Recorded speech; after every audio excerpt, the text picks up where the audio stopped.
ભારતનો સૌથી લાંબો રેલ માર્ગ છે એ દિબ્રુગઢથી કન્યાકુમારી આવેલો છે, બરાબર છે, જેની લંબાઈ છે 4273 કિલોમીટર જેટલી એની લંબાઈ છે.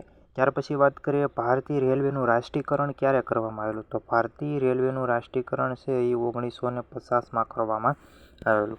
ત્યાર પછી મિત્રો થુંબા ક્યાં આવેલું છે, તો થુંબા છે એ કેરળની અંદર આવેલું છે. મલયનો દેશ તરીકે કયો દેશ ઓળખાય છે, તો મલયનો દેશ તરીકે છે એ કર્ણાટક ઓળખાય છે.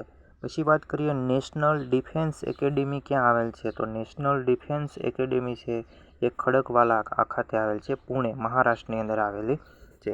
ત્યાર પછી વાત કરીએ કાળો ડુંગર જે છે એ ઉત્તરધારની અંદર આવેલ છે ગુજરાતની અંદર, જેની ઊંચાઈ છે એ 437 મીટર જેટલી ઊંચાઈ છે, બરાબર છે. જેની ઉપર કોની સમાધિ આવેલી છે, તો ગુરુ દત્તાત્રેયની સમાધિ આવેલી છે. ત્યાર પછી ધીણોધર ડુંગર ઉપર જે છે, બરાબર છે, એમાં ગુરુ ગોરખનાથની સમાધિ છે એ આવેલી છે. ત્યાર પછી વાત કરીએ માતાનો મઢ જે છે, એની માતાનો મઢ જે છે એ મધ્યધારની અંદર આવેલો છે, બરાબર છે. તો ઉત્તરધાર, મધ્યધાર અને દક્ષિણધાર એવી કુલ 3 ધાર આવેલી છે કચ્છની અંદર. એમાંથી ઉત્તરધારમાં કાળો ડુંગર આવેલો છે, મધ્યધારમાં ધીણોધર ડુંગર આવેલો છે અને મધ્યધારની અંદર જ માતાનો મઢ આવેલો છે. કાળા ડુંગર જે છે એની ટૂંકમાં ઊંચાઈ છે એ 437 મીટર જેટલી છે. કેટલી છે? 437 મીટર. જ્યારે ધીણોધર ડુંગરની ઊંચાઈ છે 387 મીટર છે. ત્યાર પછી વાત કરીએ મિત્રો આગળ, ઉત્તરધારનું સૌથી ઊંચું શિખર અથવા તો ઊંચો પર્વત છે એ કાળો ડુંગર છે, જ્યારે મધ્યધારનો સૌથી ઊંચો પર્વત ધીણોધર છે અને દક્ષિણધારનો સૌથી ઊંચો છે એ નનામો છે. ત્યાર પછી વાત કરીએ બરડો જે ડુંગર છે એ બરડા ડુંગરનું સૌથી ઊંચું શિખર કયું છે, તો આભપરા છે. કયું છે? આભપરા, અને જેની ઊંચાઈ છે 637 મીટર જેટલી છે. ત્યાર પછી વાત કરીએ રાજપીપળાની ટેકરીનું સૌથી ઊંચું શિખર કયું છે, તો માથાસર છે. કયું છે? માથાસર, જેની ઊંચાઈ છે 800 મીટર જેટલી છે. ત્યાર પછી વાત કરીએ કચ્છની અંદર જે રણોત્સવ ઉજવાય છે એની શરૂઆત કચ્છમાં ઘોરડો ખાતે રણોત્સવ ઉજવાય છે, બરાબર છે, ડિસેમ્બર મહિનાની અંદર. તો એની જે શરૂઆત છે 2008થી થયેલી છે. ત્યાર પછી વાત કરીએ આપણે ઉકાઈ બંધ છે એ ટૂંકમાં તાપી નદી ઉપર ટૂંકમાં કેટલા મિત્રો બંધ છે, તાપી નદી ઉપર છે એ ટૂંકમાં 2 બંધ છે. કેટલા છે? 2 બંધ, જેમાંથી એક છે ઉકાઈ બંધ અને બીજો છે કાકરા બંધ.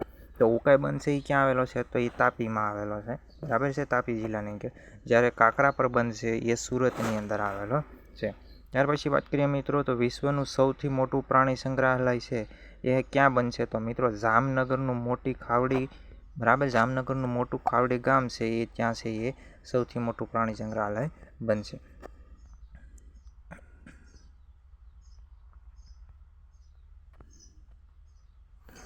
ત્યાર પછી વાત કરીએ મિત્રો તેહરી બંધ જે છે એની ઊંચાઈ છે 260 મીટર, બરાબર છે, જે ભાગીરથી અને ભીલાંગના નદી ઉપર આવેલ છે, જે ઉત્તરાખંડની અંદર આવેલો છે. ત્યાર પછી વાત કરીએ ભાખરા અને નાંગલ બંધ. તો ભાખરા બંધ છે મિત્રો એ હિમાચલ પ્રદેશમાં આવેલો છે અને નાંગલ બંધ છે એ પંજાબની અંદર આવેલો છે. અને આ બંને બંધ છે એ સતલુજ નદી છે એની સાથે સંકળાયેલા છે, સતલુજ નદી ઉપર આવેલા છે, બરાબર છે, જેની લંબાઈ છે 226 મીટર જેટલી છે. ત્યાર પછી વાત કરીએ નાગાર્જુન સાગર બંધ અને કૃષ્ણરાજ સાગર બંધ. તો નાગાર્જુન સાગર બંધ છે એ કૃષ્ણા નદી ઉપર આવેલ છે, જ્યારે કૃષ્ણરાજ સાગર બંધ છે એ કાવેરી નદી ઉપર આવેલ છે. ત્યાર પછી વાત કરીએ ઇડુક્કડી બંધ જે છે એ કેરળમાં આવેલ છે. રાણી લક્ષ્મીબાઈ સાગર પરિયોજના જે બેતવા નદી ઉપર આવેલ છે, બરાબર છે. કઈ નદી ઉપર આવેલ છે? બેતવા નદી ઉપર. રાજસ્થાનની જીવનરેખા છે એ ઇન્દિરા ગાંધી નહેર ગણાય છે, બરાબર છે, ઇન્દિરા ગાંધી નહેર.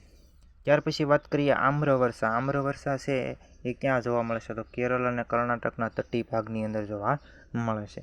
ત્યાર પછી જમીનનો જે લાલ રંગ હોય છે એ શેના કારણે હોય છે મિત્રો, તો ફેરિક ઓક્સાઇડના કારણે હોય છે. ત્યાર પછી વાત કરીએ વૃક્ષ સંરક્ષણ અધિનિયમ છે એ ક્યારે આવેલો, તો 1980 દરમિયાન છે એ આવેલો. બાજરી મિત્રો અહીંયા ભારતની અંદર આપણે જે કરીએ છીએ એ બધો મૂળ કયા દેશનો પાક છે, તો બાજરી છે એ મૂળ આફ્રિકાનો પાક છે. ત્યાર પછી વાત કરીએ ICAR, બરાબર, એની સ્થાપના ક્યારે થયેલી, તો મિત્રો એની સ્થાપના 1929 દરમિયાન થયેલી. પોલાદ બનાવવા માટે મિત્રો મેંગેનીઝની જરૂર પડે છે, બરાબર છે. કઈ ધાતુની જરૂર પડે છે? મેંગેનીઝની. ત્યાર પછી વાત કરીએ ભાભા એટોમિક રિસર્ચ સેન્ટર, બરાબર છે. આનું પૂરું નામ થાય બાર્કનું ભાભા એટોમિક રિસર્ચ સેન્ટર, જે મહારાષ્ટ્રમાં આવેલું છે.